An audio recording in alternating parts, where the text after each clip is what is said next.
If you've made it this far, you might be tired, not of the body, but of the mind. Perhaps it's that psychological fatigue that doesn't show up in tests, isn't solved with coffee, and doesn't disappear after a whole night in bed. A more subtle, deeper, almost silent fatigue. It settles in repetitive thoughts, in worries that return when everything is quiet, in the feeling that resting has become just another task on the to-do list. Now, allow yourself to do nothing about it for a few moments. There is an ancient conflict that spans centuries and continues to live within us. A story that begins with someone who did everything right, followed the expected path, was disciplined, conscientious, productive, and yet still felt exhausted. It wasn't explicit sadness. It wasn't physical pain.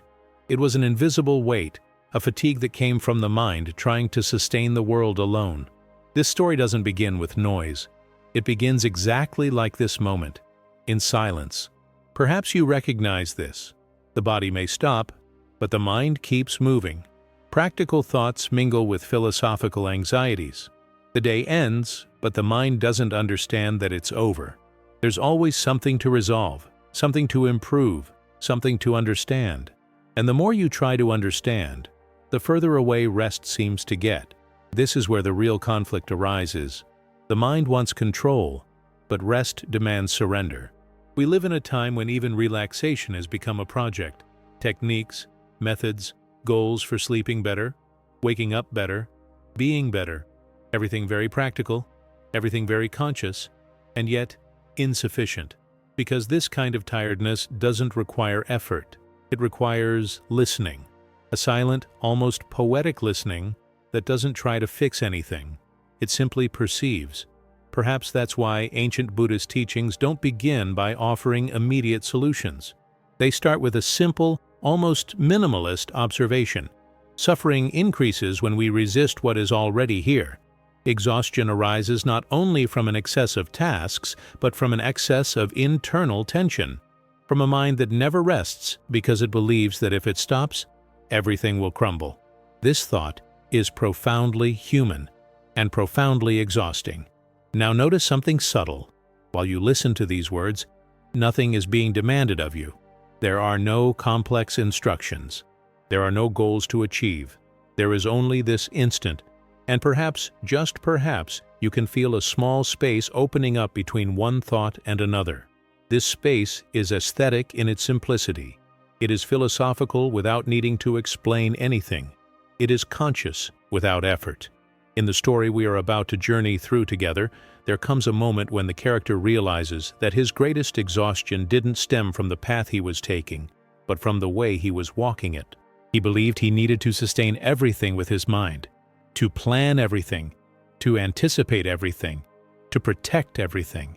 And, without realizing it, he transformed his own consciousness into a silent battlefield. This is the point of tension in the story. The point where many of us are now, even without knowing it. Perhaps you too are carrying more than you need tonight. Thoughts that could rest. Emotions that don't require immediate answers. A body that only wants permission to be a body and not an efficient machine. Psychological fatigue feeds on internal haste, not external movement. And as long as this haste goes unseen, it continues to drain energy, even in the dark, even with eyes closed. Breathe, without trying to breathe better. Just breathe. This isn't a video to teach you something new. It's a space to remember something old, something you already knew before you learned to demand so much of yourself, before you turned every moment into performance, before you confused awareness with constant vigilance. There's a kind of rest that doesn't depend on deep sleep, absolute silence, or the absence of problems. It begins when the mind stops fighting against what it feels. But the story hasn't reached its turning point yet. There's still resistance, a final clinging, a silent belief that says, if I let go now, something will go wrong. It's precisely there that the lesson begins to reveal itself, not as a direct answer, but as an image, a simple, almost invisible gesture. And it's toward that moment that we are now walking slowly, without haste, letting weariness guide us to what it has always tried to show us. And before we move on with this story, there's an important point that needs to be stated clearly. not as an interruption, but as part of the journey itself. If anything that has been said so far has touched you, even subtly, silently, almost imperceptibly, that's already a change happening. And real changes begin like this: small, internal, conscious, but they are strengthened when they are recognized. Therefore, I want to extend a simple yet profoundly practical invitation to you. Write in the comments one thing you feel needs to change, not tomorrow, not when everything is resolved, but now. It could be a thought that tires you, a mental habit, excessive self-criticism. You don't need to explain too much. A short sentence is enough. When we put it into words, the weight lessens. The psyche understands that it is not alone. Awareness expands. This space isn't just a video. It becomes a shared field of presence when you participate. Each comment is a silent sign that someone has chosen not to go on autopilot, and that matters more than it seems. When you write, you mark an internal turning point, even if no one else sees it. If this content is helping you slow down, breathe better, and face your own tiredness with less resistance, please leave a like. Not as a mechanical gesture, but as a conscious sign of support for this kind of silence, this kind of minimalist, philosophical, human approach. This tells the algorithm, and yourself, that this rhythm makes sense. And if you're not already subscribed, consider subscribing now. Not because you need more content, but because you might need less noise. This channel exists to be a space for pause, for aesthetic reflection, for conscious mental health, a place to remember that not everything needs to be solved with effort. Some knots unravel when we stop pulling. Turn on the bell if you want to come back here on other nights like this, not out of obligation, just like leaving a light on the path in case you need to return. Now that that's done, or even if you choose to do nothing, we can move on, because the story continues. And it's precisely in the next section that silent conflict begins to transform. Not with a direct response, but with a simple gesture, almost invisible. And perhaps that's exactly what the weary mind was waiting for, to finally rest. And picking up exactly where we left off, it's important to linger here for a moment longer, not to move too fast, not to try to understand everything at once, because the kind of weariness we're dealing with now doesn't like haste. It doesn't respond well to rushed explanations. It reveals itself when someone finally looks at it without judgment, without dramatization, without the immediate attempt to fix it. There is an existential weariness that almost no one acknowledges. It is not easily explained. It doesn't have a single cause. It doesn't point to a specific event. It accumulates, day after day, thought after thought, expectation after expectation. It is the weariness of existing in a constant state of alert, of always trying to be sufficient, conscious, functional, productive, balanced. A psychological weariness that seeps in even when everything seems in order. Perhaps you know this feeling well. You lie down, your body even relaxes, but something remains awake. The mind revisits old conversations, anticipates future problems, creates scenarios that may never happen. And even when there isn't a clear thought, there's an underlying tension, like a low noise that never completely shuts off. It's the tiredness that won't sleep. Even when the body lies down, this kind of burnout doesn't just come from what you do, but from what you carry internally.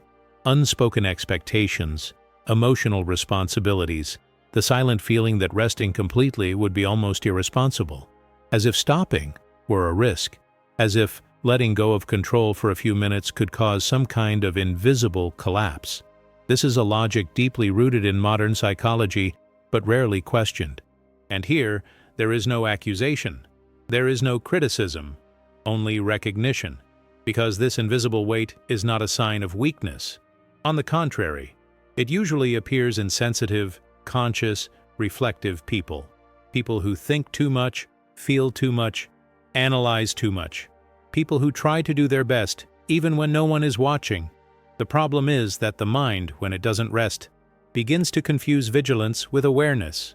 There is a subtle but fundamental difference between being conscious and being tense. True consciousness is spacious, silent, aesthetic in its simplicity. Psychological tension, on the other hand, is tight, noisy, and exhausting. We often call this tension responsibility, maturity, or strength, but at its core, it is merely fear disguised as control.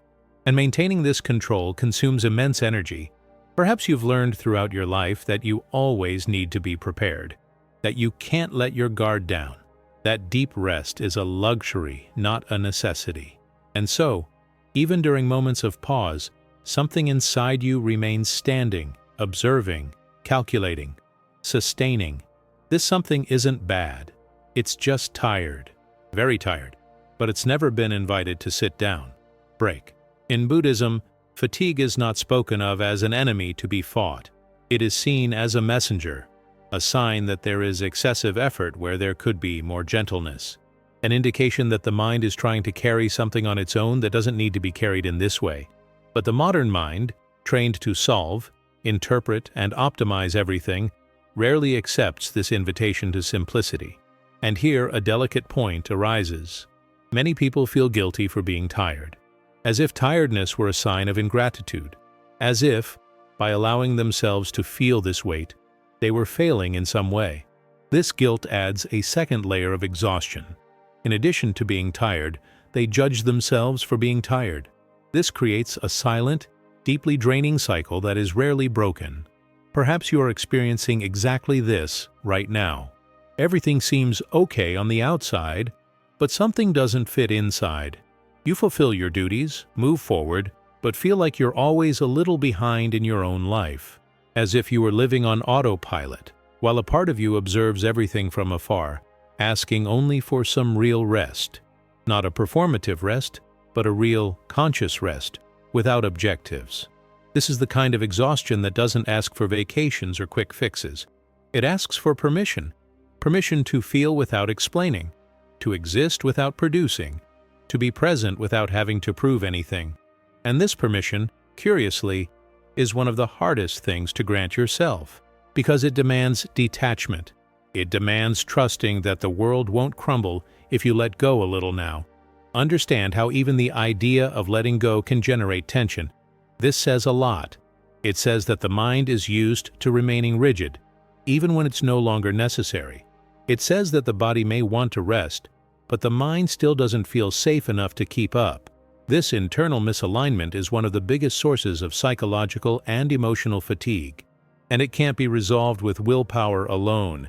Here the invitation is more subtle. It's simply to observe, without trying to change anything yet, without making decisions, just to acknowledge. Yes, there is weariness here. Naming it is already an act of awareness, a profoundly human act. There's no drama in it. There's no exaggeration. There's honesty. And honesty, when silent, has an enormous power to reorganize the inner self. Break. Perhaps you'll realize that, upon hearing these words, something within you feels seen, not intellectually understood, but acknowledged. As if someone were finally pointing to a kind of weariness you never quite knew how to explain. This acknowledgement creates a small inner space, a space where breathing becomes a little easier, where the mind slightly lowers its tone. This space is precious. It is in this space that the story we are going through truly begins to gain depth, because the character in this story, and perhaps you too, believed that he needed to keep going, even when exhausted. That stopping would mean giving up. That feeling this weight was a sign of failure. And it is precisely at this point that something begins to shift. It's not a solution yet. It's not complete relief yet. It's just a silent doubt arising. What if I didn't have to carry all this weight like this? Keep that question in mind. Don't answer it now. Let it linger softly. We'll come back to it later. Before we continue, if at any point in this passage you recognized yourself, even if just in a phrase or feeling, please leave a comment below. It can be something simple like, "I feel this tiredness," or "My mind doesn't rest," or even just one word, excess, control, weight. If you want to go a little further, write, "I allow myself to rest." Not necessarily for anyone to read, but for you to see for yourself. This strengthens the inner commitment to change that begins in silence. But for now, just stay, because the story is still unfolding, and the next move doesn't come from a logical explanation, but from a simple, almost imperceptible lesson that begins precisely when the weary mind stops defending itself. So, remaining exactly where we left off, it's important not to turn this understanding into yet another mental task. What we're going to touch on now doesn't require study or intellectual effort. According to Buddhism, fatigue isn't presented as a technical problem, but as a natural reflection of how we relate to life. It doesn't arise because something is wrong with you. It arises because you care, because you try, because you cling to the idea that you need to hold everything firmly so that nothing slips away. In the Buddhist perspective, fatigue stems first from attachment. Attachment to ideas about who you should be. Attachment to old versions of yourself. Attachment to results, expectations, internal narratives. The mind tires not because it thinks too much, but because it clings too tightly. It holds on to thoughts as if they were fragile objects, afraid to drop them. And holding on for too long is tiring. It always is. Then comes resistance. Resistance to what is. Resistance to fatigue itself. Resistance to silence. Resistance to the emotions that arise when everything slows down. There is an almost automatic impulse to push away what bothers us, what weighs us down, what threatens our sense of control. But, according to Buddhism, what we resist doesn't disappear. It only becomes heavier. The mind spends energy fighting against what is already present, and this silent struggle is one of the greatest sources of psychological exhaustion. And then, almost without realizing it, excessive control sets in. The constant attempt to organize internal experience, to classify thoughts, to manage emotions, to predict the future, to correct the past. Control seems like security, but it comes at a high price. It keeps the mind in a state of continuous vigilance. Even when there is no real danger, something inside you remains alert, prepared, tense. This is not full awareness. It is prolonged survival. In Buddhism, there is a simple and profoundly poetic understanding. The mind tires because it has forgotten how to rest within itself. It has been trained to do, solve, sustain, rarely to simply be. And when being happens, discomfort arises. Too much silence, too much space. That's when we realize how accustomed we are to internal noise. Perhaps you realize this now. When nothing is asked of you, the mind creates something to do. A thought, an analysis, a memory. This isn't a flaw. It's conditioning. The mind has learned that stopping is dangerous, that relaxing is letting go, that letting go is losing. And so even in moments of rest, it continues working, organizing, keeping everything in order. This continuous effort generates a tiredness that cannot be resolved by sleeping. Buddhism doesn't ask you to eliminate attachment all at once. It simply invites observation, to perceive how you hold on to things, how you cling even to your own tiredness, trying to understand it, explain it, overcome it. There's a silent irony in this. The more you try to get rid of tiredness, the stronger it becomes, because now it has also become a problem to be solved. Buddhist language is simple because it points to something direct. Rest begins when resistance ends, not when everything is resolved, but when you stop fighting what you feel. This doesn't mean giving up on life. It means stopping unnecessary internal battles. It means recognizing that not everything needs to be controlled to be safe. There's an old saying that the mind is like a clenched fist. The tighter it is, the more it hurts. The more relaxed it is, the more space there is. But relaxing the fist isn't something you do by force. It opens when it realizes it no longer needs to hold anything. This moment of awareness is silent. It's not dramatic. It's not accompanied by strong emotions. It just happens. Perhaps you are beginning to feel this now. A slight inner loosening. An almost imperceptible decrease in tension. This is not suggestion. It is a natural response when the mind stops defending itself. Buddhism calls this non-resistance. Not because everything is all right, but because fighting has ceased to make sense. And control is perhaps the hardest thing to let go of, because it's confused with identity. Many people believe they are strong because they control, that they are mature because they anticipate, that they are conscious because they never allow themselves to fall. But Buddhism offers another image of strength, the ability to trust the flow of experience without needing to dominate it. This is not passivity. It is profound emotional intelligence. In this context, fatigue ceases to be an enemy and becomes a sign, a reminder that something is being held back more than necessary, that the mind is rigid where it could be fluid, that there is effort where there could be gentleness. This understanding doesn't require you to change anything now, just to see. Seeing is already the beginning of rest. Notice how this perspective doesn't blame, doesn't accuse, doesn't pressure. It welcomes. It understands that the mind learned to function this way in order to survive, and now perhaps it can learn something new, to rest without collapsing, to let go without losing, to exist without constantly watching. This is a delicate point in the history we are going through, because when control begins to loosen, a slight void emerges, an unknown space, and the mind, accustomed to effort, can feel insecure in this space.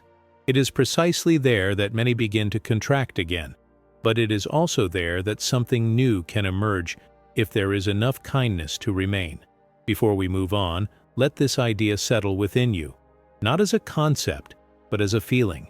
And when it makes sense, at the end of this video, come back here to the comments and write something simple like, "I'm letting go," or "less control," or even, "I'm observing." If you want a more direct phrase, write, "I don't need to hold everything back." This gesture helps the mind to recognize in a practical and conscious way the movement that has already begun internally. But for now, we haven't yet moved on to the next lesson. We're still on this silent threshold, where attachment begins to be seen, resistance begins to tire, and control, slowly, begins to question itself. It is from here that the next part is born, and it is precisely here, at this point, where control begins to be questioned and the effort no longer seems so convincing, that we do something unusual, something that cannot be fully explained with words, something that cannot be resolved with logic. We don't move forward. We don't analyze. We don't teach anything new. We stop, now, not as a technique, not as an exercise, not like something you need to get right, just a pause.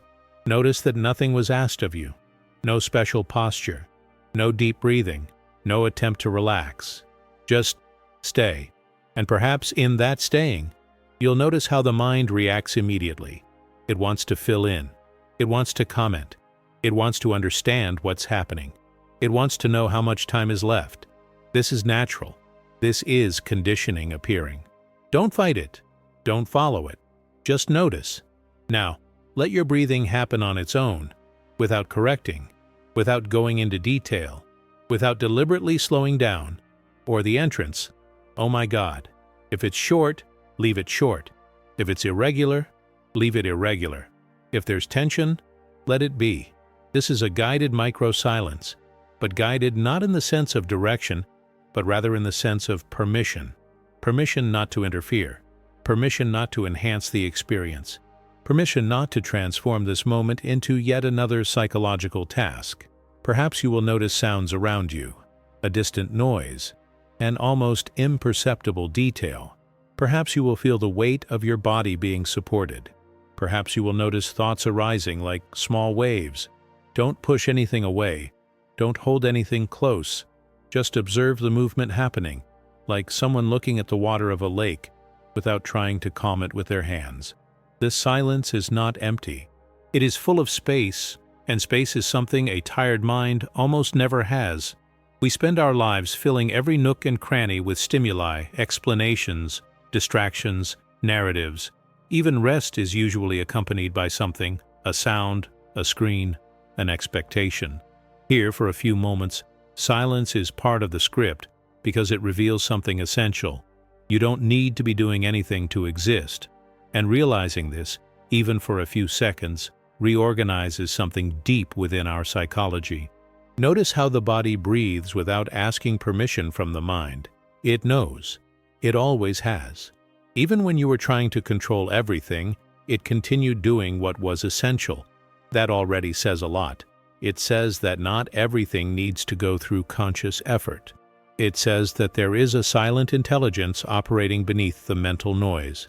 Buddhism calls this original nature, not something mystical, but something simple, the capacity to be.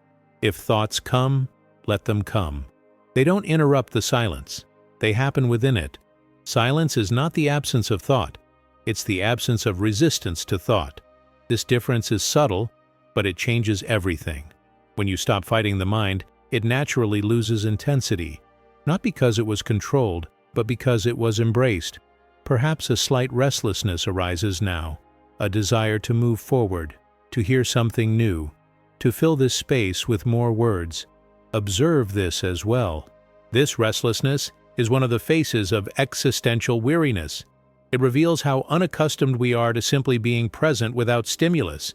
But if you stay a little longer, something interesting happens. The restlessness begins to dissolve on its own. Do nothing to make that happen. Don't expect any of that. Just stay. This micro-silence isn't an interval between important parts of the video. It is the important part. It's the point where the teaching ceases to be a concept and begins to be an experience, because no explanation about rest can replace the direct experience of not exerting oneself for a few seconds. The body understands before the mind. Always. Perhaps you'll feel a slight loosening in your shoulders, or a more spaced-out breathing, or perhaps nothing noticeable will happen. All of that is fine. Silence doesn't demand results. It simply offers space. And space for a tired mind is already an immense gift. Notice also how this silence doesn't distance you from life. On the contrary, it brings you closer to the present moment, to the simple now, to the unadorned here. The aesthetic of this moment is minimalist.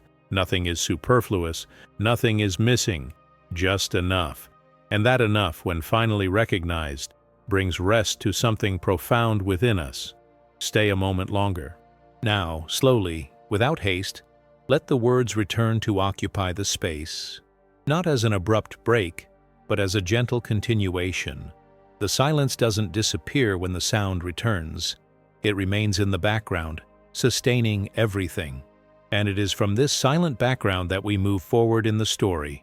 Later, when this video is over, or even now, if it makes sense, come back to the comments and record this moment. Not with long explanations. Something simple. You can write silence, or pause, or I stayed. If you want something more direct, write I didn't change anything.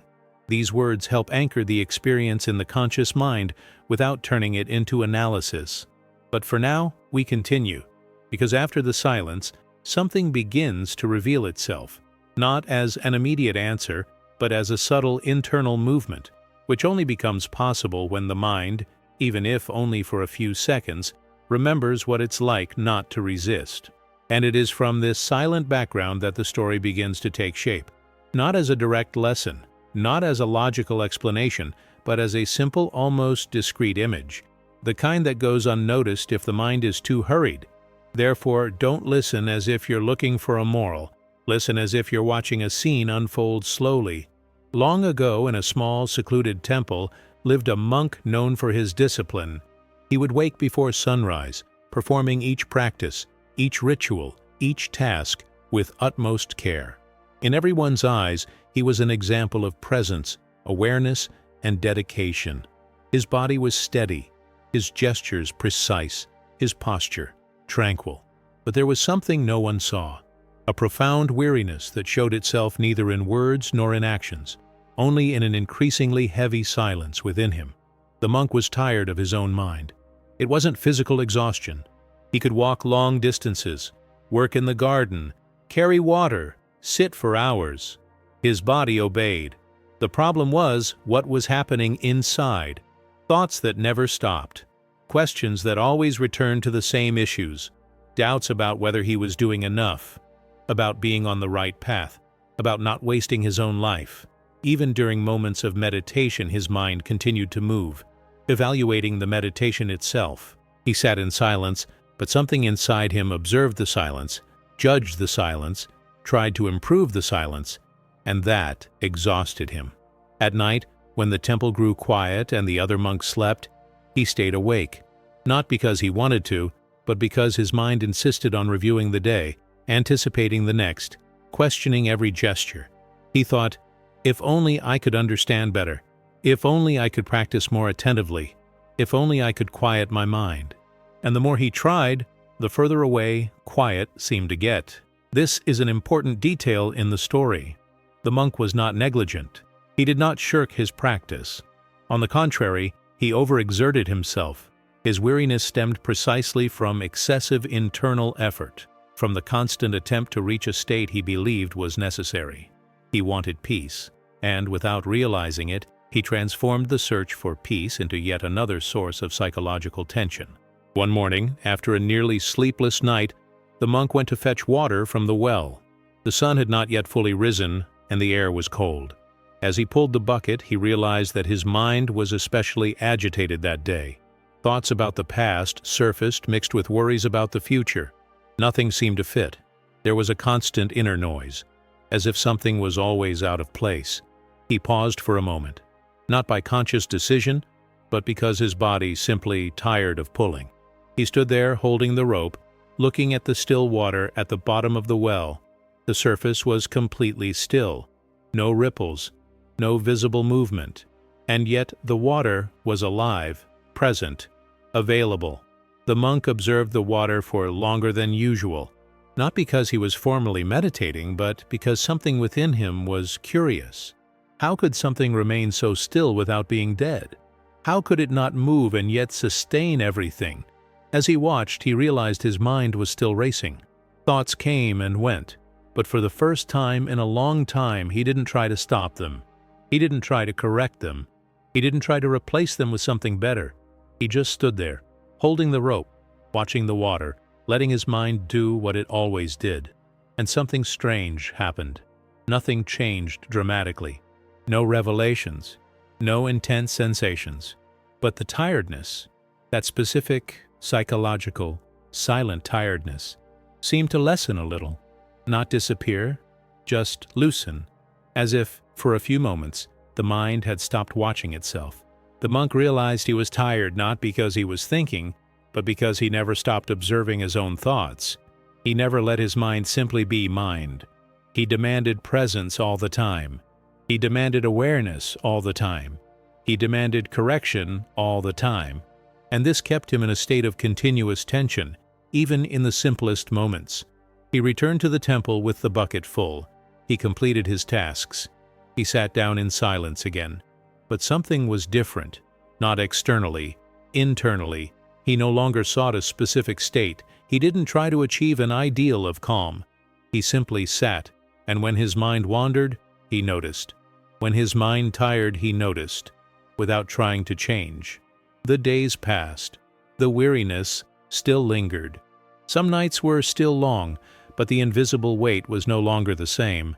A small space had appeared between the monk and his weary mind, a space where he didn't need to fight, or win, or prove anything, a space where experience could exist without being immediately manipulated. This story doesn't end with the enlightened monk. It doesn't end with the end of weariness. It remains open, just as life remains open. Because the point isn't to eliminate the mind, nor to silence everything forever. The point is to realize how much we tire ourselves trying to be something different from what we already are in each moment. Perhaps, as you listen to this story, something within you will recognize this monk, not as a distant character, but as a mirror. The constant attempt to improve inner experience, the effort to rest properly, the silent vigilance that never completely shuts off. This recognition doesn't need to turn into analysis now. It can simply remain there, resting. Later on, we'll look at this story with a little more clarity, not to extract an explicit lesson, but to understand what it touches within you. For now, let the image of the well, the still water, the monk weary of his own mind remain in the background. And when it makes sense, at the end, go back to the comments and write something simple. Maybe monk, maybe still water, maybe tired mind. If you want a short phrase, write, "I saw myself in this story." This gesture helps to deepen the experience and creates a silent connection between you, the story, and this space. But now, we move on. because there's still something in this story that hasn't been said in words, only felt. And that's exactly where the next part begins. And now, without breaking the rhythm, without turning the story into a rigid explanation, it's possible to look at it with a little more closeness, not as something distant in time, nor as an ancient teaching disconnected from current life, but as a silent mirror of the modern, psychological, conscious, and profoundly human weariness that so many people carry today, because deep down, that monk isn't stuck in the past. He exists now. He appears in packed schedules, sleepless nights, minds that never completely switch off. He emerges when someone does everything right on the outside, but feels an internal weariness that's hard to name. When life goes on, but something inside always seems to lag behind, always trying to reach a resting point that never arrives. Modern fatigue rarely stems solely from excessive activity. It arises from how the mind interacts with each activity, from the constant demand for presence, performance, emotional clarity, and self-control. It's a sophisticated, silent fatigue that disguises itself as responsibility, maturity, and awareness. But, little by little, it drains inner vitality like a poorly closed tap. The monk's story touches precisely on this point. He wasn't tired of the spiritual path. He was tired of the way he was trying to walk it, of the invisible effort of always being attentive to his own mind, always evaluating whether he was doing it right, always correcting what arose. And this is no different from what happens today, when even rest becomes something to be monitored, optimized, improved. How many times have you tried to relax and ended up berating yourself for not relaxing properly? How many times have you tried to sleep and ended up paying too much attention to your own sleep? How many times have you sought inner silence and ended up creating more noise? This is where the phrase starts to make sense. Sometimes the burden isn't in the path, but in the person who insists on carrying it. The path is often simple. Life happens. Experiences arise. The body feels. The mind thinks. The problem isn't there. The problem arises when someone believes they need to carry everything with absolute control, with constant vigilance, with continuous effort. The mind becomes a worker who never gets a break. Even when everything is calm, it remains alert, waiting for something to go wrong. This kind of tiredness isn't laziness. It's not a lack of discipline. It's an excess of psychological tension accumulated over time. It's the sum of daily micro-resistances, resisting what one feels, resisting silence, resisting uncertainty, resisting one's own vulnerability. Each resistance seems small, but together they create an enormous weight. The monk realized something important when he looked at the still water in the well. The water didn't need to do anything to be present. It wasn't trying to be calm. It wasn't striving to appear tranquil. It simply was. And this image contrasts sharply with the modern mind, which tries to be calm, tries to be conscious, tries to be balanced, and gets tired precisely because it tries too hard. Today, many people live as if they are carrying an invisible burden on their backs, a burden made of expectations, internal standards, ideas about who they should be. Even when they stop, they continue carrying it. Even when they rest, they continue holding on. The body lies down, but the mind remains standing. Perhaps you feel this, a constant feeling of something still needs to be done, even when there's nothing concrete.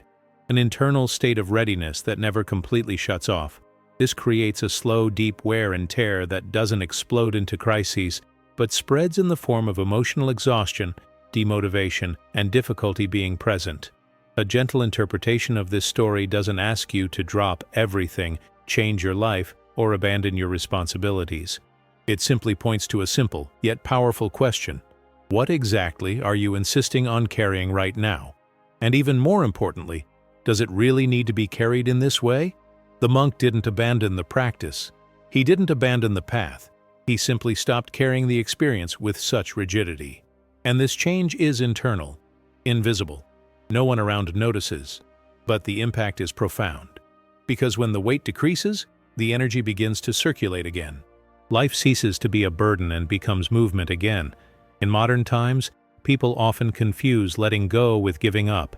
But letting go, in this context, is simply ceasing to hold on to something that was already secure. It's about letting go of what can hold on to itself. It's about trusting a little more in the natural intelligence of the body, the mind, and life. Perhaps you're tired not because life is burdensome, but because you're trying to carry it alone, without internal pauses, without spaces of freedom from control. This doesn't appear as a clear statement in your mind. It appears as a diffuse weight, an existential fatigue, a desire to stop without knowing exactly what for. And that's why this story doesn't offer a ready-made lesson. Because understanding doesn't happen as a logical answer. It happens as recognition, a silent yes within you. A moment when something effortlessly clicks. An instant when you realize that perhaps you don't need to do so much to simply exist. This interpretation doesn't close anything off. It opens things up. It creates space to observe one's own rhythm, to perceive where there is unnecessary effort, to feel where control could loosen a little without everything collapsing. And it is precisely this openness that allows the next movement to happen. Before we move on, let this phrase resonate once more, without overanalyzing it. Sometimes the burden isn't in the path, but in the person who insists on carrying it. Feel where this affects you, in your body, in your mind, in the way you live your days. And when this section is finished, if you feel like it, go back to the comments and write something simple. Maybe invisible weight. Maybe I'm carrying too much. Maybe just let go. If you want a short phrase, write, I don't need to carry everything. These entries help to make conscious what has already begun to move inside. But now we move on, because from this gentle recognition, something even deeper begins to reveal itself. And it is precisely there that the next part connects, without haste, without rupture, allowing the weariness to continue guiding us, not as an obstacle, but as a sign. And from this almost silent recognition emerges something even closer to the experience of the listener now. Because there is a specific type of weariness that runs through almost all modern stories of exhaustion, the weariness of wanting to be strong all the time. Not physical strength, nor visible strength, but that internal, psychological, constant strength that sustains everything without ever asking for a break. It's the exhaustion of always needing to cope. Coping with responsibilities. Coping with expectations. Coping with one's own emotions. Coping with others. Coping with oneself. And little by little, this expression, coping, transforms into a way of existing, as if life were an endless sequence of things that need to be sustained without fail, without pause, without vulnerability. Perhaps you know this place well. The feeling that if you don't hold on, everything falls apart. If you're not strong, something breaks. If you don't keep going, nobody will. This strength at first seems like a virtue. It generates admiration, it generates confidence, it generates a sense of control. But over time it exacts a silent price, a price that doesn't appear immediately, but accumulates in the body, in the mind, in the deep psyche. The weariness of trying to be strong doesn't scream. It doesn't explode. It manifests as constant fatigue, a subtle irritation, a growing difficulty in finding pleasure in simple things. It appears as emotional distance, as a desire to isolate oneself without knowing exactly why. It arises when even rest seems exhausting, because resting also requires letting your guard down. There is something profoundly exhausting about believing that you need to be strong all the time, that you can't fail, that you can't fall apart, not even inside. That feeling too much is dangerous, that asking for help is weakness. This internal narrative creates continuous tension. The mind remains on high alert, as if it were always protecting something precious from imminent danger, even when that danger isn't actually present. The monk in the story possessed this kind of strength, unseen, undeclared, but constant. He wanted to be disciplined, conscious, impeccable in his practice. He wanted to live up to the path he had chosen, and without realizing it, he transformed strength into rigidity, presence into vigilance, consciousness into demandingness. This happens today, in almost identical ways, with those who try to be emotionally strong all the time. How many times have you swallowed your tiredness so as not to worry anyone. How many times did it continue functioning, even when you felt something inside needed to stop? How many times have we said just a little more, and that little more never ended? This kind of strength isn't natural, it's learned. It usually begins early, when someone realizes they need to adapt, anticipate, and mold themselves to be accepted, to feel safe, to be loved. Over time, this adaptation becomes their identity. The person stops asking if they're tired and just keeps going, and going, and going. The problem isn't being strong. The problem is not being able to stop being strong. When strength isn't a choice, but an internal obligation, it becomes a source of suffering, because the mind never fully relaxes. There's always something to sustain. There's always something to resolve. There's always someone counting on you, including yourself. Existential exhaustion deepens when a person doesn't allow themselves to fall, even internally. When there's no room for conscious vulnerability. When everything needs to be resolved with rationality, maturity, and emotional control. This creates a distance between what one feels and what one shows. And maintaining that distance requires energy. A lot of energy. Perhaps you realize that, even in moments of silence, something within you remains rigid, as if relaxing were dangerous, as if letting go were irresponsible. This inner rigidity is armor, and all armor is heavy. Even when it protects, it tires those who wear it for too long. Buddhism observes this with sensitivity. It doesn't criticize strength. It merely points out that true exhaustion arises when we distance ourselves from direct experience to uphold an image. The image of someone who endures, of someone who withstands, of someone who always finds a way to keep going. This image may be admirable, but it doesn't rest. And here's something important to say, without dramatizing. Nobody can be strong all the time without paying an internal price. The body feels it. The mind feels it. The consciousness feels it. The price can come in the form of anxiety, apathy, emptiness, deep tiredness without apparent cause. Not as punishment, but as a sign. A sign that something needs to be viewed with more kindness. Perhaps you learned to be strong because you had no choice, because someone needed you to, because life demanded it. And that deserves respect. But perhaps now, on some level, that same strength is preventing you from getting the rest you need. Not because you're wrong, but because the strategy that worked before no longer works the same way. The exhaustion of constantly trying to be strong arises when the mind doesn't allow itself to stop supporting itself, when it doesn't trust that there can be support, when you believe that if you relax, everything is lost. This belief keeps the psyche in a state of continuous tension, even in the simplest moments. And this generates a weariness that no night's sleep completely resolves. Notice how this idea resonates with you, not as an accusation, but as a mirror. Where in your life do you feel you need to handle things all the time? Where do you not allow yourself to let your guard down, not even internally? Where has strength ceased to be a choice and become a requirement? These questions don't need immediate answers. They simply create space. And that space is essential for the next movement in history. Because when force begins to tire, something different begins to demand its place. Something gentler, more honest, less rigid. Before we move on, if this passage resonated with you, feel free to write it down in the comments below. Not now, only when it makes sense. It could be something simple like, "I'm tired of being strong," or "I always manage," or even just one word, armor. If you want a short phrase, write, "I also need to rest." This helps transform silent identification into shared awareness. But we move on, because after recognizing this specific weariness, something begins to shift internally, not as an immediate solution, but as an opening. And it is from this opening that the next lesson is born, even more gently, inviting you to look at strength in a completely different way. And it is precisely at this point when strength begins to tire, and the armor no longer seems so efficient, that Buddhist teaching emerges with extreme gentleness, not as an order, not as a rule, but as a simple observation about how the mind creates its own weight.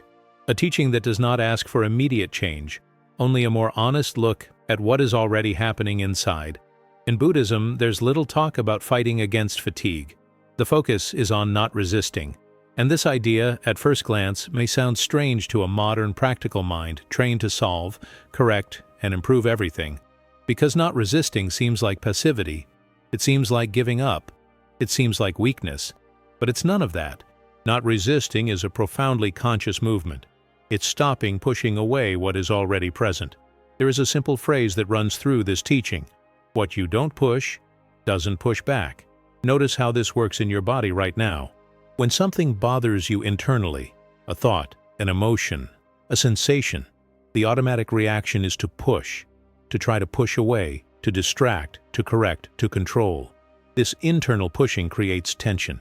And all tension generates resistance in the opposite direction. The mind pushes, and something inside pushes back. That's how fatigue sets in. Acceptance in this context is not about liking what hurts. It's not about agreeing with what weighs you down. It's simply about stopping the energy of fighting against the experience. It's about recognizing this is here now and allowing it to be, without adding a second layer of suffering. Buddhism calls this second layer of suffering created by the mind attachment and aversion, liking too much or rejecting too much. In both cases, there is effort, and constant effort is tiring. Perhaps you realize that much of your psychological exhaustion doesn't come from what happens, but from how you react internally to what happens. The thought arises and you try to change the thought. The emotion appears and you try to get rid of the emotion. Fatigue sets in and you try to overcome the fatigue. This cycle creates continuous friction, a silent but profound friction. Not resisting means interrupting this friction. This doesn't mean the mind becomes empty. It doesn't mean the problems disappear. It simply means you stop pushing the experience away.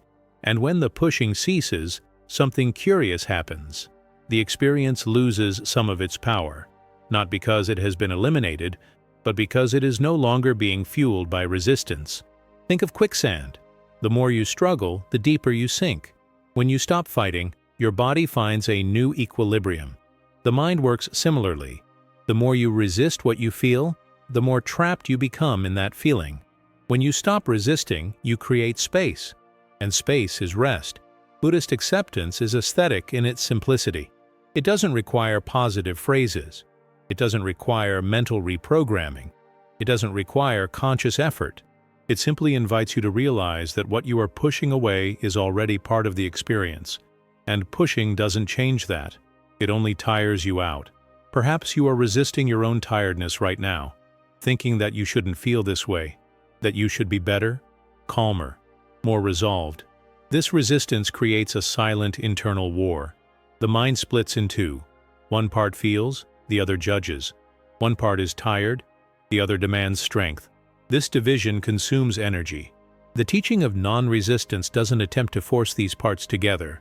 It simply observes, and by observing without pushing, something begins to align naturally. The mind stops wasting energy fighting with itself, and this saving of energy is felt as relief, even if the problems still exist. Not resisting means allowing the tiredness to be felt without becoming part of the identity. It means letting the emotion pass without transforming it into a narrative. It means letting the thought arise without following it to the end. This gesture is small, almost invisible, but profoundly transformative. It changes the relationship with the experience, not the experience itself. The monk in the story began to rest when he stopped resisting his own mind. He didn't try to silence it. He didn't try to control it. He simply let it be his mind. Thoughts came, thoughts went, and he stopped pushing. This not pushing created a space where tiredness ceased to be an enemy and became a sign. In the modern world, we resist all the time. We resist boredom, silence, sadness, uncertainty. We even resist the pause. We want everything to make sense, everything to be useful, everything to move forward. But life is also made up of moments that don't move forward, that simply exist. And to resist these moments is to resist the very experience of being alive. Acceptance doesn't ask you to change your life right now. It only asks that you stop pushing this specific moment. Let your breath be as it is. Let your mind be as it is. Let tiredness exist without turning it into a problem to be solved immediately. Notice how this sounds different from trying to relax. Trying to relax is effort. Not resisting is the absence of effort. And the absence of effort, for a tired mind, is profoundly restorative. Not because it solves everything, but because it interrupts the cycle of continuous wear and tear.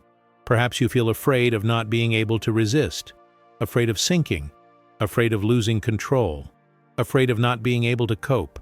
That fear may also be here, and it doesn't need to be pushed away either. Even fear can be accepted. That is the gentle radicalism of Buddhist teaching. Nothing needs to be excluded from the experience for there to be peace. What you don't push doesn't push back. What you let pass, passes. What you hold, weighs. These phrases are not mantras. They are descriptions of how the mind works. And when you start to notice this in practice, even in small moments, something changes in how you experience tiredness. It ceases to be a constant struggle and becomes a movement that comes and goes. Hold on to this for a moment, not as a concept, but as a feeling. Observe where you are pushing now, where you are resisting, where you are trying to be different from what you already are. This observation, in itself, is already non-resistance. In a moment, we'll move on to the next step, which stems precisely from this point of silent acceptance. But before that, when this section is finished and it makes sense to you, go back to the comments and write something simple. It could be, not resisting, or accepting, or just, I stopped pushing. If you want a short sentence, write, I will not resist now. These words help the mind consciously recognize a gesture that has already begun silently, and we move on. Because when resistance falls, even just a little, something deeper begins to emerge. And it is from there that the experience truly transforms, effortlessly, without haste, without being pushed. And it is in this state of non-resistance, when nothing is being pushed away, that a second story can emerge, not as a logical continuation of the first, but as a deepening, slower, more spaced out, a story that doesn't demand intense attention, just a gentle presence. If at any point you get distracted, that's okay. This story doesn't require you to follow every detail. It works even when only half of it is heard. Imagine an older monk, different from the first. His body was no longer as firm, his steps were short, almost dragging. He was in no hurry. He never had been. He lived in a small monastery near a mountain shrouded in mist. Every morning he did exactly the same thing. He walked to a simple wooden bench, sat down and observed the valley ahead. Nothing special ever happened there. The valley remained unchanged. The mountains stayed where they had always been. Sometimes there was wind, sometimes silence, sometimes birds, sometimes only the distant sound of something unseen. The monk sat. He breathed, he observed, and he remained. The younger ones didn't understand. They asked why he didn't meditate for real, i.e., why he didn't recite texts, why he didn't concentrate on something specific. He just smiled, a slow smile, a smile that didn't explain anything. Every day he returned to the same bench. He was sitting, he was breathing, I was watching. Nothing seemed to be happening, and precisely because of that, something was happening. Over time, that bench acquired a subtle mark in the center, molded by the body that always sat in the same way. The wood adapted. It didn't resist, it didn't harden. It just yielded a little, and it became more comfortable. The bench never complained about the weight. It never tried to straighten itself again. It just held its own. The monk did the same with his mind. Thoughts came to mind. Thoughts were wandering. He didn't follow. He didn't interrupt. When his mind raced, he remained still. When the mind slowed down, he remained. There were days when everything seemed calm. There were days when everything seemed confusing, and he remained. Gradually, something curious was happening. The mind, which at first raced like a turbulent river, began to slow down on its own, not because it was being controlled, but because it no longer encountered resistance. There was no one trying to stop it. There was no one trying to guide it. There was no one demanding silence. Without opposition, the movement lost momentum. The monk didn't call it practice, he called it sitting. Just sitting. Sit like the mountain sits. Sit as the valley awaits. Sit as if the wood were supporting you. Nothing to prove, nothing to achieve. The mind, accustomed to being watched, gradually grew weary of running. Like a child who stops screaming when they realize no one is trying to silence them. Silence wasn't imposed, it arose. And even when it didn't happen, everything was fine. Sometimes, during this slow observation, the monk felt tired. A deep, ancient weariness. He didn't change position. He didn't correct himself. He just felt it. The weariness came like a wave. And it passed. It always passed. Because it encountered no resistance, it found no explanation. It found no story. Or its worth continuing wings. The fog came and went. And the monk remained. This story unfolds slowly because the mind slows down through gentle repetition.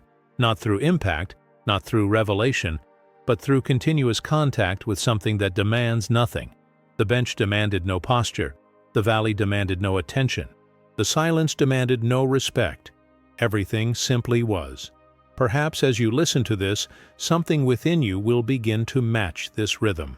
The more spaced-out sentences, the simple images, a bench, a valley, a seated body, breath happening effortlessly. There is no tension in these images. There is no urgency. They don't demand a response. This type of story acts on the psyche indirectly. It doesn't teach. It regulates. The mind begins to mirror the rhythm it hears, slower, more spaced out, less reactive. This is profoundly practical for those who live in a constant state of internal acceleration, for those who carry mental, emotional, and existential fatigue. The monk wasn't seeking rest. He wasn't seeking to slow down. He simply didn't do the opposite. He didn't force it. He didn't resist. He didn't push. And so, the mind found its own natural rhythm, like water finding its level when no one disturbs it. Some days, the monk would wake up feeling light. Other days, exactly the same. He didn't draw conclusions. I wasn't comparing them. He would only return the following day, and he sat down again. This simple repetition creates inner security. The psyche understands that it doesn't need to defend itself. It doesn't need to run. It doesn't need to support anything. And when the mind feels safe, it rests, not because someone ordered it to, but because it can. Perhaps this is the most important image right now. Not that of the monk, but that of the bench, something that sustains without demanding anything in return, without requiring a specific form, without correcting posture, simply supporting the weight while it's there. Where in your life could you be that bank for yourself? Where could you just hold it up without adjusting, without fixing? This question doesn't demand an answer now. It simply settles, like the mist in the valley. If you noticed your mind slowing down a little while listening to this story, even almost imperceptibly, that's enough. Don't try to hold on. Don't try to repeat it. Just notice. True slowing down isn't something you grasp. It happens when you don't chase it. We'll continue shortly, but we'll remain at this slower pace for now, more spaced out, because there's something in this story that hasn't been directly addressed yet. Something about time, about not being in a hurry to arrive, about not turning rest into a goal. Before we move on, if you feel like it, when this section is over, go back to the comments and write something simple. It could be bench, it could be sit, it could be no rush. If you want a short phrase, write, I don't need to rush now. These words help the mind to consciously recognize the pace that has begun to set in, and we continue slowly. Because when the mind slows down, even a little, it begins to perceive things that were previously obscured by excessive movement. And that's exactly what we're going to play next, maintaining this same rhythm, without breaking the silence that still sustains everything. And by maintaining this slower, almost suspended rhythm, we arrive at an invitation that doesn't usually appear in videos, teachings, or motivational speeches. An invitation that goes in the opposite direction of what the mind is used to. It's not an invitation to pay more attention. It's an invitation to gradually release attention, to not hold everything back, to not follow every word as if there were something important to miss. You don't have to listen to the whole thing. Let this phrase land without resistance. It's not disinterest. It's a gesture of care. Because true rest begins when the mind realizes it doesn't need to monitor every second, every phrase, every sound. Psychological fatigue persists when we feel we need to keep up with everything, understand everything, absorb everything. Here, the invitation is different. You can let parts pass. If at any point your attention wanders, don't try to bring it back. If a thought arises, don't interrupt it. If the body wants to settle in, allow it. Nothing here demands total presence. Total presence, when forced, becomes tension. What heals existential weariness is a gentle presence, the kind that appears when it's not demanded. Perhaps you've spent the whole day being overly attentive to tasks, to people, to your own thoughts, attentive to time, attentive to what's still to come, attentive to what's already past. Now, you can even rest from that. Rest from excessive attention. Rest from the effort of being conscious all the time. This is a pre-sleep space, but not just in the literal sense. It's a space where the mind begins to transition from control to surrender, a slow, natural transition, without rigid commands. You don't need to sleep now. You don't need to relax now. You just need to let go. If you like, you can listen as if you were listening to rain in the background. Sometimes you notice it, sometimes you don't, and that's okay. The sound continues even when you're not paying attention. The experience continues even when you're not actively participating. This is important to feel, because fatigue arises precisely from the belief that everything depends on your constant attention. You don't need to hold on to this moment. Notice how this phrase can bring a little relief, or perhaps a sense of unease. The mind might ask, "So what do I do?" And the answer is too simple to satisfy the analytical mind. Nothing. Nothing but allowing this moment to happen without trying to manage it. If your eyes want to close, let them. If they want to stay open, let them. If your body wants to change position, let it. Don't turn this into practice. Don't turn this into technique. The less you do it, the deeper this invitation becomes. Because it's not speaking to the part of the mind that executes. It's speaking to the part that's tired of executing. Perhaps while listening, you notice small lapses. A passage you don't quite remember. A thought that lingers. A feeling of lightness mixed with sleepiness. This isn't distraction. This is the mind beginning to trust that it can let go a little. And when that trust appears, the body follows. Buddhism doesn't treat sleep as something to be earned. It treats sleep as something that happens when the conditions are right. And one of the most important conditions is to stop trying to sleep. The same goes for resting. Resting isn't something you do, it's something that happens when the effort ends. Therefore, you don't need to listen to the whole thing. If at any point your mind wanders completely, if you doze off, if the sound becomes just a distant background noise, it means something is working. There's nothing to fix. There's nothing to adjust. The invitation has been accepted, even without conscious intention. Perhaps you'll start hearing only isolated fragments. A phrase here, a silence there, a longer pause. That's enough, more than enough, because the goal isn't to absorb content. It's to allow the experience to become less dense. There's a type of surrender that isn't dramatic. It isn't emotional. It isn't intense. It's simple, almost banal. It's the moment when the mind says, "I don't need to keep up anymore." And when that happens, something profoundly restorative begins, even if you don't realize it immediately. If thoughts about tomorrow arise, let them pass like clouds. If memories of the day surface, let them pass. If the desire to understand all of this arises, let that desire pass as well. Nothing needs to be resolved right now. Nothing needs to be understood right now. Nothing needs to be charged right now. This is the quality of surrender that precedes sleep. Not a forced surrender, but a gentle relinquishment of control. A silent permission to not be in command for a few moments.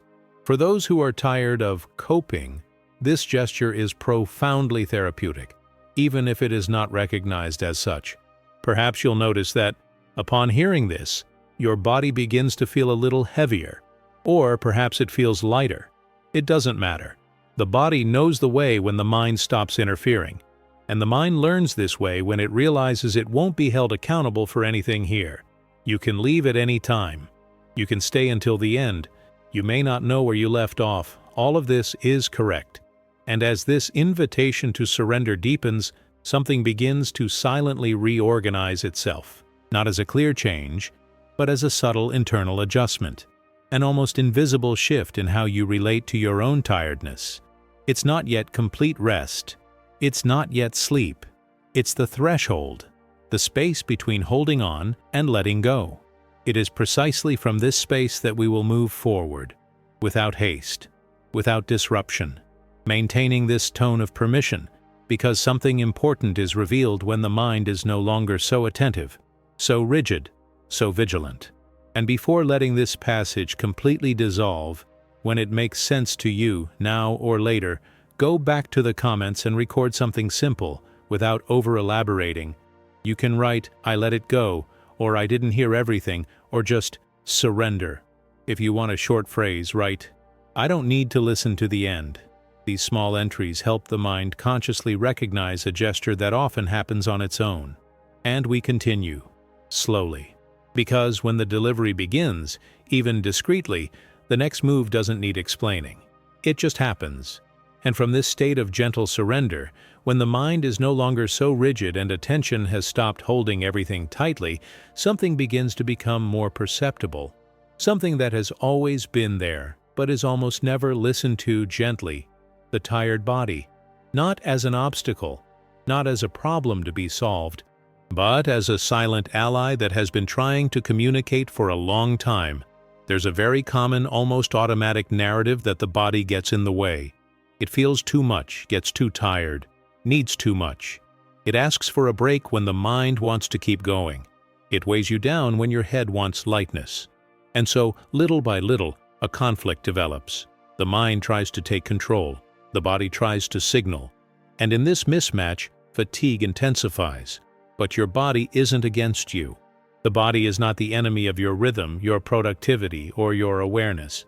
It's the first to notice when something is too much. It feels it before the mind even formulates it.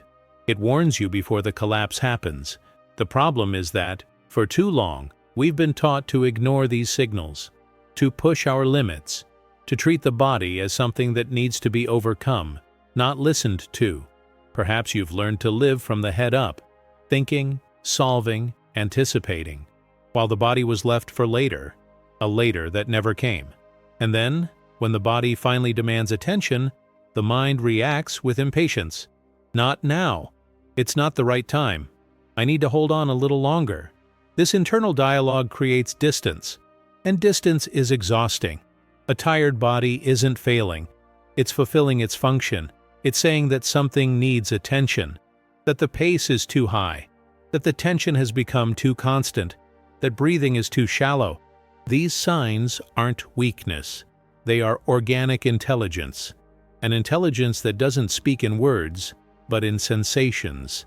In Buddhism, the body is not seen as something to be dominated.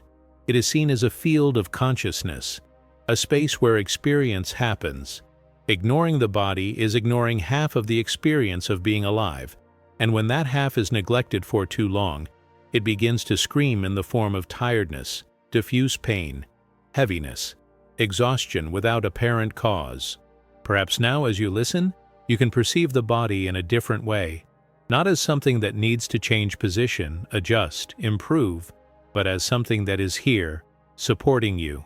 Even tired, it continues to breathe, it continues to maintain balance, it remains present. This already says a lot about the body's loyalty. The body doesn't abandon you. The body doesn't give up. The body warns you. And when you begin to listen to it gently, something softens internally. The mind gradually realizes that it doesn't need to fight against the body, that it can walk together, that it can trust. This change in relationship is profoundly restorative, because much of the psychological fatigue comes from this silent war between what the mind wants and what the body feels. The tired body asks for something very simple: permission. Permission to slow down without guilt, permission to rest without justification, permission not to perform well-being, permission to exist as it is now. This permission has an almost maternal tone because it requires no explanation. It simply welcomes. Imagine talking to your own body as you would talk to a loved one who is exhausted. You wouldn't demand anything. You wouldn't pressure it. You wouldn't compare it to others. You would say something like, "I see you. It's okay to stop. You don't have to bear this alone." This kind of internal language changes the state of the nervous system. The body responds to reassurance. It relaxes when it feels heard. Perhaps you've never thought of your body as an ally because you've always needed it functioning, efficient, available. But it's not a machine. It's a sensitive organism. It registers unspoken emotions. It holds on to old tensions. It carries stories that the mind has forgotten, but that still demand care. And when the body finally tires, it's not betraying you. It's protecting you. There is something profoundly healing about ceasing to treat the body as an obstacle and beginning to treat it as a partner who also gets tired, who also needs breaks, who also feels fear, overload, excess. This partnership is not built with orders, but with listening, with small gestures of gentle attention, with the silent decision to stop pushing. Notice how your body responds when you don't demand anything from it. Your breathing finds a more natural rhythm. Your muscles relax a little. Your weight becomes more evenly distributed. Even if you feel tired, the quality of your fatigue changes. It ceases to be an enemy to be fought and becomes a message to be welcomed. A tired body doesn't want to be fixed right now. He wants to be respected. And respect, in this context, doesn't mean stopping everything. It means adjusting the relationship. It means ceasing to ignore small signs before they become big ones. It means allowing rest to begin at the most basic level, that of internal permission. Perhaps you'll notice that, upon hearing this, a desire arises to get more comfortable, to slightly change position, to release something that was tense. Allow it. These micro-movements are ways for the body to respond to care. They are not distractions, they are communications. The body understands when it is welcome, and when he feels welcome, he cooperates. This cooperation is essential for deep rest, for sleep, for emotional recovery. One cannot sleep well when at war with oneself. One cannot rest by fighting against one's own body. True rest begins when the inner relationship becomes gentler, and this doesn't happen all at once. It happens little by little, in small moments like this, in almost invisible choices, in gentler internal phrases, in less demandingness, in more listening. As we go with the flow, let the body be as it is. Don't correct it. Don't judge it. Just acknowledge, you are here. This acknowledgement already changes something profound. In a little while, we'll continue exploring this path of rest that requires neither strength, nor vigilance, nor control. But before that, if at any point this passage touched you, when it makes sense, go back to the comments and write something simple, almost intimate. You can write, "My body is an ally," or "My body warns," or simply, "Listen." If you want a short phrase, write, "I'm going to take care of myself now." These entries help to consolidate in the conscious mind a movement that has already begun silently. And we continue, without haste, because when the body ceases to be the enemy, something even deeper becomes possible. And it is precisely this next space that we will traverse together, maintaining the same tone of care, allowing rest to continue to approach without being forced. And from this gentler relationship with the body, something begins to reveal itself almost intuitively, an understanding that doesn't come as a concept, but as a feeling. The understanding that true rest doesn't begin when you sleep. It begins before, much before. It begins the moment certain expectations are silenced. Most people believe that rest is a consequence of sleep, that sleeping well solves tiredness, that switching off consciousness for a few hours is enough to restore everything. But there is a type of weariness that remains intact even after sleep, a psychological, emotional, and existential exhaustion that wakes up with you, even after a whole night in bed. This happens because the body slept, but the mind never truly rested. Rest that doesn't depend on sleep begins when the mind stops preparing for tomorrow, when it stops rehearsing conversations, anticipating problems, and reviewing decisions. It begins when the mind realizes that for a few hours, nothing needs to be resolved. And this realization doesn't happen automatically when you lie down. It happens when you silence the expectation that sleep needs to work. There is a silent expectation that weighs heavily, the expectation of sleeping well, fall asleep quickly, sleep deeply, get enough sleep. This expectation creates tension, and tension is the enemy of rest. The more you expect sleep to fix everything, the more pressure you put on bedtime. And the mind, feeling this pressure, remains alert, vigilant, trying to ensure that rest happens. That's how rest eludes you. Buddhist teachings point to something simple yet profound. Rest begins when the mind accepts that it doesn't need to rest right now. It seems paradoxical, but it's liberating. When you stop demanding rest, rest finds space to emerge. When you let go of the idea that you need to wake up feeling better tomorrow, the body begins to reorganize itself on its own. Silencing expectations isn't about giving up on self-care. It's about stopping turning self-care into demands. It's about allowing the moment to be exactly as it is, without comparing it to how it should be. This constant comparison, I should be calmer, I should be more relaxed, I should be sleeping now, creates continuous internal friction. And friction is exhausting. Perhaps you notice this on the nights when you need sleep the most. It's precisely on those nights that sleep seems most distant, because there's urgency, there's pressure, there's expectation. The body senses this urgency and responds with alertness. The nervous system doesn't relax when it feels it needs to accomplish a task.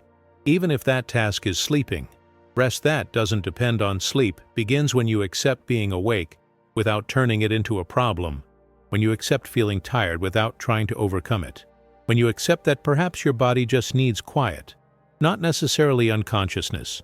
This kind of acceptance completely changes the quality of the nighttime experience.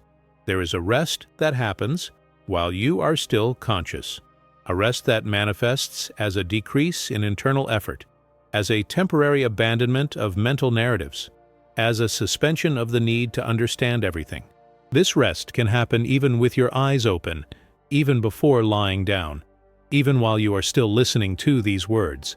It happens when the mind stops constantly projecting itself forward, when it allows itself to linger in the interval, in the simple now, in the space between one expectation and another. This space is fertile.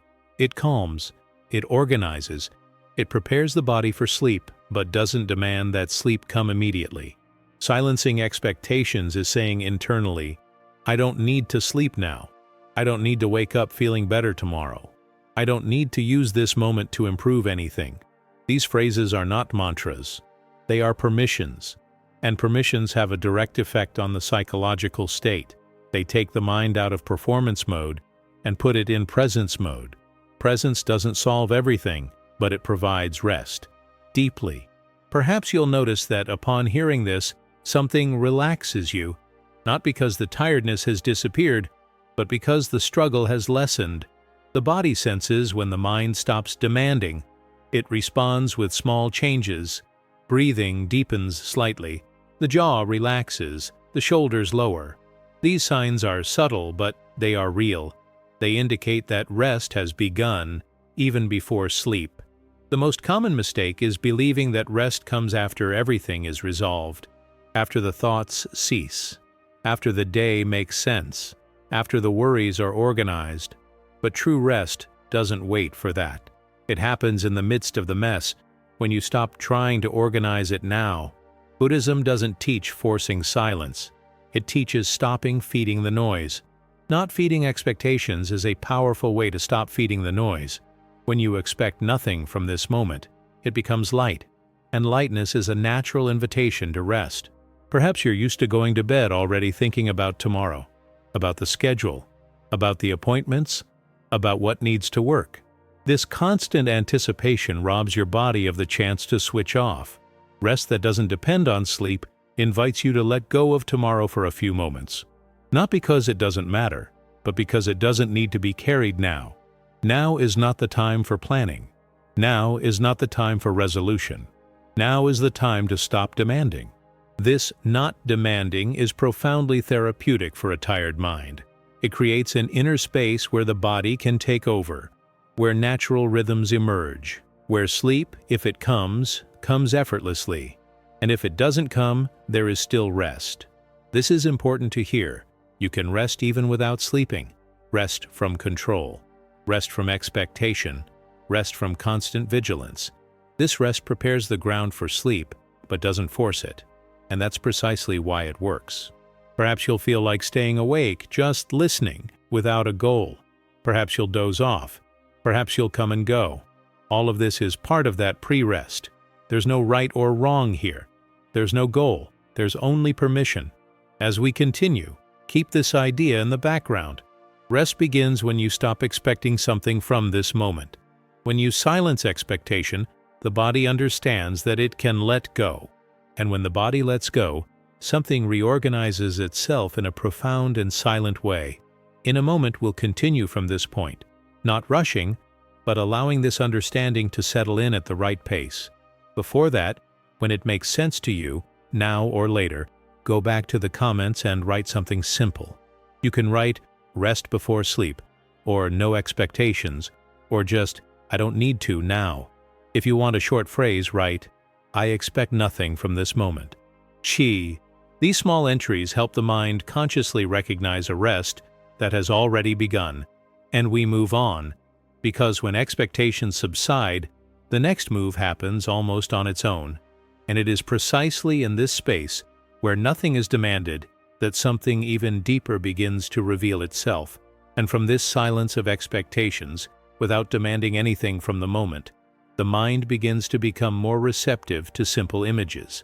Not images that require concentration, nor complex visualizations that demand effort, just light, almost natural images that arise on their own when the internal rhythm slows down. It's not something you need to create, it's something you can simply allow to appear. Perhaps without trying to imagine it clearly, just feel the idea of a leaf falling. Not a specific leaf, not a particular tree, just the sensation of something being released at the right time.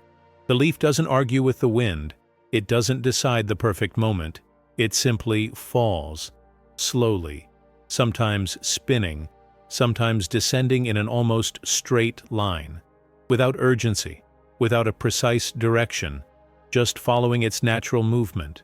Notice how this image demands nothing of you. It happens on its own, and even if you don't see the leaf clearly, it doesn't matter. The mind understands the gesture, letting go, falling, not resisting the air, not trying to rise again, just descending supported by the very movement of life. Now, without any abrupt transition, perhaps the image that emerges is that of a still lake. Not a perfect lake, just still water. A smooth surface, no waves, or perhaps with small, almost imperceptible ripples. The lake doesn't try to stay calm. It stays calm when nothing disturbs it. And even when something touches the surface, waves form and pass. The lake cannot hold back the wave. The lake is unbothered by the movement. He allows it, and it returns to its natural state on its own. This image speaks deeply to the weary mind, because it shows something essential. It's not necessary to control movement for calm to exist. Calm arises when movement is not resisted.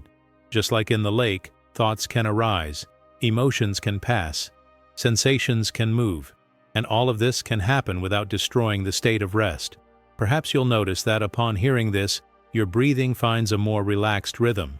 Not because you tried to change it, but because the body recognizes these images as safe, simple, natural. The psyche responds better to what doesn't demand performance. And then, almost like a visual whisper, the image of a candle nearly extinguished appears. Not extinguished, just at that delicate point where the flame still exists, but no longer dances with such force. The light is there, soft, almost motionless. Any stronger breath would extinguish it, but there is no wind, only stillness. The candle does not struggle to stay lit. She is not afraid to erase. It just burns while it burns. This image is profoundly Zen because it doesn't ask for permanence. It doesn't ask for duration. It doesn't ask for results. It shows presence without attachment. The flame exists now, and that is enough. There is no anxiety for the next instant. There is no attempt to guarantee the future of the flame. Only this illuminated moment. Small, sufficient. Notice how these images don't require you to do anything with them. You don't need to hold the leaf or touch the lake or protect the candle. They don't ask for active participation. They simply accompany the internal state that has already begun to form since you stopped resisting. If at any point your mind wanders, that's okay. The image isn't lost. It doesn't depend on your attention, just as the lake remains still even when you're not looking. Just as the leaf continues to fall even when you close your eyes. Just as the candle continues to burn without needing to be observed. This is the central point of this light visualization. Nothing depends on you now. There are no complex instructions. There are no steps. There is no right or wrong. The mind can freely enter and exit these images. It can mix them. It can abandon them. It may not form any of them clearly. All of this is within the realm of rest. Because rest does not depend on the quality of the image. It depends on the absence of effort. Perhaps you'll notice that these images have something in common. They all involve transition, the falling leaf, the stilling water, the flame nearing its end. None of them resists the process itself. None tries to remain the same. They simply accompany what happens. This speaks directly to existential fatigue, because much of that fatigue comes from trying to persevere, to remain strong, to remain alert, to remain productive, to remain in control. These images show another possibility, that of keeping up with the movement without becoming worn down by it. If you wish, you can allow these images to blend together.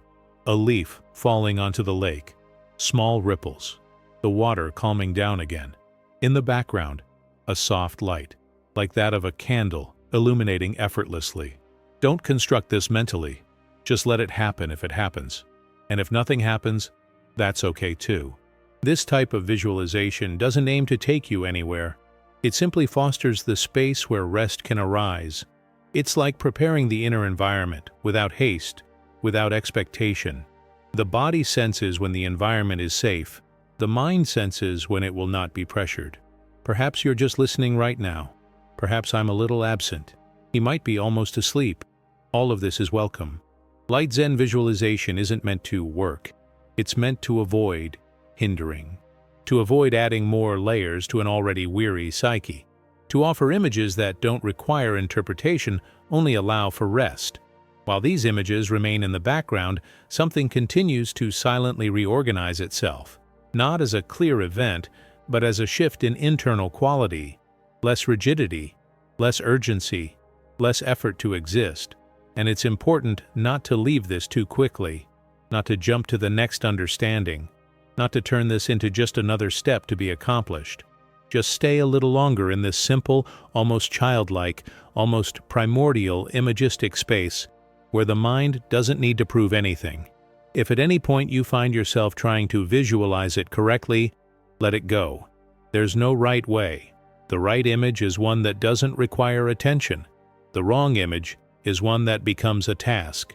Here, nothing becomes a task. These images are not metaphors to be analyzed. They are silent invitations for the nervous system to slow down. And the nervous system responds better to the simple than to the complex, to the natural than to the elaborate. Stay. And when this section is finished, if you feel like it, you can go back to the comments and write something simple, almost like an echo of these images. Maybe write leaf, or lake, or candle. If you want a short phrase, write, "I dropped it," or "calm water," or "soft light." Not to explain anything, but to mark this inner state of lightness. And we continue slowly, because after the mind rests on these simple images, something even more subtle begins to unfold. And it is precisely from this tranquil, almost empty space that the next movement is born, without rupture, without haste, maintaining the same tone of silence that now sustains everything. And it is from this tranquil space, where images no longer demand effort, and silence has ceased to be strange, that an even simpler gesture emerges, and perhaps one of the most difficult for a weary mind. Letting go of the day, not analyzing it, not organizing it, not mentally closing cycles, just allowing it to leave, in the same way it arrived, without asking permission. The day has already arrived. Even if you're still thinking about him, the scenes have already passed. The words have already been spoken. The decisions have already been made, or not. What could be done today was done within the conditions that existed today. What wasn't done doesn't need to be carried over now. The body knows this. It's the mind that insists on keeping everything alight, as if it were still the middle of the afternoon, even when night has already fallen.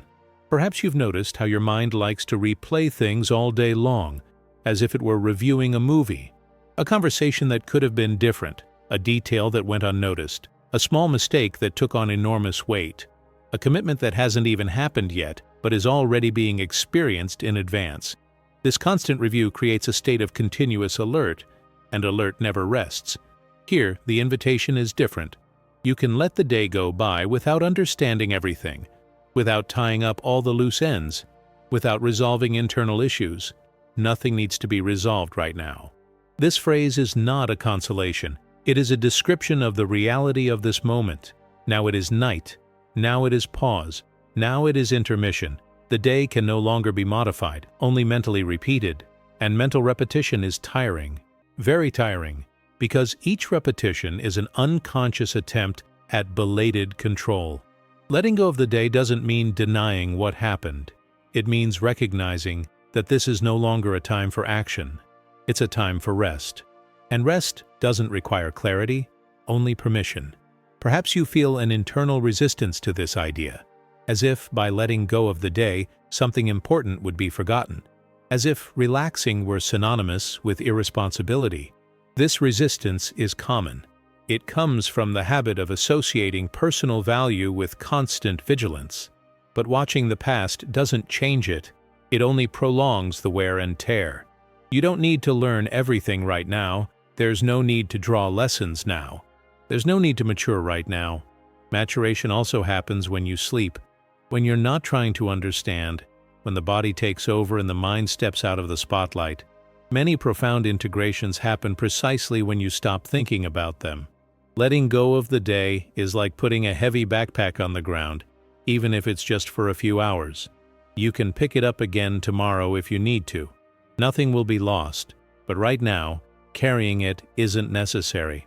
Perhaps you'll realize that upon hearing this, a desire arises to justify the day, to explain why it was difficult, to validate your own effort. This can also be let go. You don't need to defend yourself to yourself now. You've already done what you could, even if it wasn't perfect, even if it was confusing, even if it was tiring. Psychological fatigue intensifies when the day doesn't truly end internally. When it continues running like an open app in the background, consuming energy without you realizing it. Letting go of the day means closing that app, even if your mind tells you it's still loading something important. Not now. Nothing needs to be resolved right now. You can imagine the day as an object that you gently place on a table. You don't throw it away. You don't tear it. You just put it there. It will be available later, but it doesn't need to be in your hands right now. Hands also get tired of holding things. Perhaps you'll notice that there are parts of the day that insist more. A specific worry, an unresolved feeling, an emotion that hasn't found space. Don't push it away. Just include everything in the act of letting go. You're not excluding anything. You're just saying, this can wait. The body understands this language. When the mind stops demanding closure, the nervous system begins to change state. Breathing becomes deeper. The internal rhythm slows down. The body recognizes that it no longer needs to prepare to act. Letting go of the day doesn't mean forgetting. It's a way to rest from the memory. It's allowing today to become the past without resistance. It's accepting that not everything needs immediate completion to be complete. Some things integrate on their own while you sleep. Others dissolve. Others lose importance. And that's not carelessness. It's organic wisdom. Perhaps you've been trained to believe that you can only rest after everything is resolved. But the truth is, everything is never resolved. There's always something pending. There's always something open-ended. If you wait for that ideal moment to rest, it never comes. Rest happens when you decide that, for now, enough is enough. Buddhism doesn't speak of ending the day. It speaks of allowing its natural conclusion. Just as the sun doesn't ask permission to set, the day can also end without your full approval. It ends because the weather has changed, not because everything made sense. And you can approach this ending with kindness instead of resistance. If thoughts about tomorrow arise, that's okay. You don't need to banish them. Just don't follow them. They can stay there, like distant sounds. Tomorrow hasn't begun yet, and when it does, you'll deal with it from the rest you have now, not from accumulated fatigue. Perhaps you realize there's a small fear behind not resolving everything now. The fear of losing control. The fear of forgetting something important. The fear of not being able to cope later. This fear can also rest. It doesn't need to be convinced, just embraced and placed alongside the day that's coming to an end. You don't need to carry today into tomorrow. Now is only now. And now he asks for less. Less analysis, lower charges, less surveillance. Letting go of the day is a profoundly conscious gesture. It doesn't happen out of distraction, but out of an inner choice. The choice not to demand more of yourself in this moment. The choice to trust that your body and mind know how to continue after a break. Hold on to this for a few moments. Not as a task, just as permission. Let the day slip away from your consciousness like the light that naturally fades at the end of the afternoon. Don't rush, don't hold on. And when this section is finished, if you feel like it, go back to the comments and record this act of letting go. It can be something simple like, I let the day go, or not now, or just, I let go.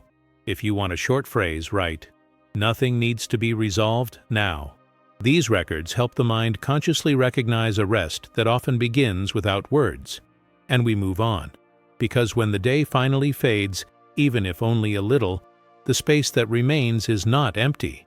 It is fertile ground. And it is precisely in this space, still silent, that something deeper begins to prepare to emerge.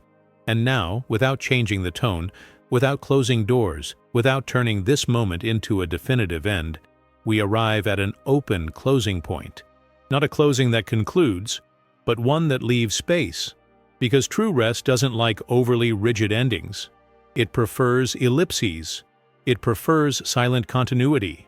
It prefers not to be labeled, it's over. Everything that needed to be said was said at the right pace. Everything that needed to be felt was allowed to be felt, and what wasn't understood doesn't need to be. Perhaps you are awake. Perhaps it lies between waking up and sleeping.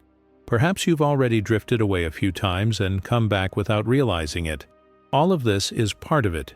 This is not a time to hold on to what has been heard, nor to try to remember everything, nor to mentally organize the teachings.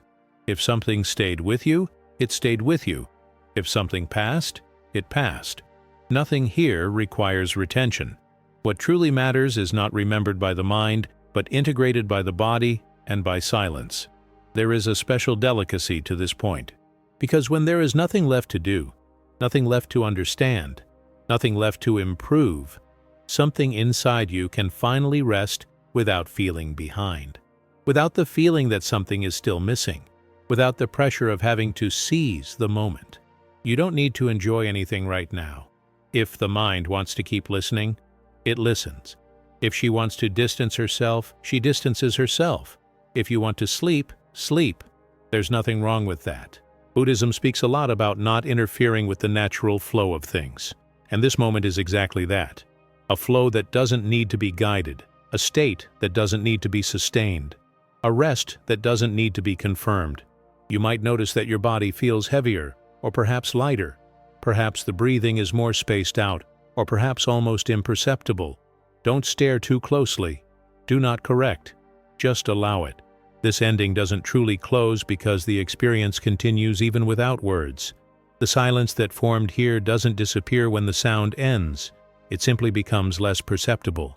But it continues to sustain, like the lake after the waves have passed, like the candle after the flame has diminished, like the night that makes no sound as it arrives. If you sleep now, may it be in peace, without needing to go anywhere, without needing to wake up feeling different. without having to solve anything while sleeping. Let sleep come as it comes, or that it may not come, and yet there may be rest.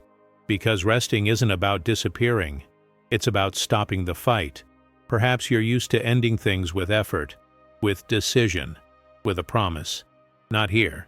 Here closure happens because there's no more resistance, because there's no more demanding, because the moment simply runs out, like a flame nearing its end without drama. And if this is the last passage you consciously listen to, that's okay. Nothing is lost. The essential part doesn't depend on your full attention. It settles in the pauses, in the intervals, in the spaces where you're not trying to follow along. This is a conclusion that asks for nothing in return. It doesn't ask for an answer. It doesn't ask for commitment. He just leaves a door ajar. Maybe tomorrow you'll remember a phrase. Perhaps I don't remember anything. Maybe you'll just wake up feeling a little different. That's enough. And if now is the time to go, to sleep, to slowly drift away, do it without haste, without a formal goodbye, like someone turning off a light in a room knowing they can return later. If I sleep now, may I sleep peacefully. If you wake up still hearing it, may it be in peace. If you stay awake, let it be without charge. Before this silence continues alone, if at any point along this path something has sincerely touched you, when it makes sense, now or later, you can return to the comments and leave just a trace. Not an explanation, just a sign of your presence. Perhaps write, "in peace," or "silence," or "rest." If you want a short phrase, something like, "May it be in peace," or "I can rest." These words are not for me. They are for you. A small, conscious milestone in a movement that has already happened effortlessly. And now, there's nothing left to drive. The path continues on its own, and you don't have to go with him.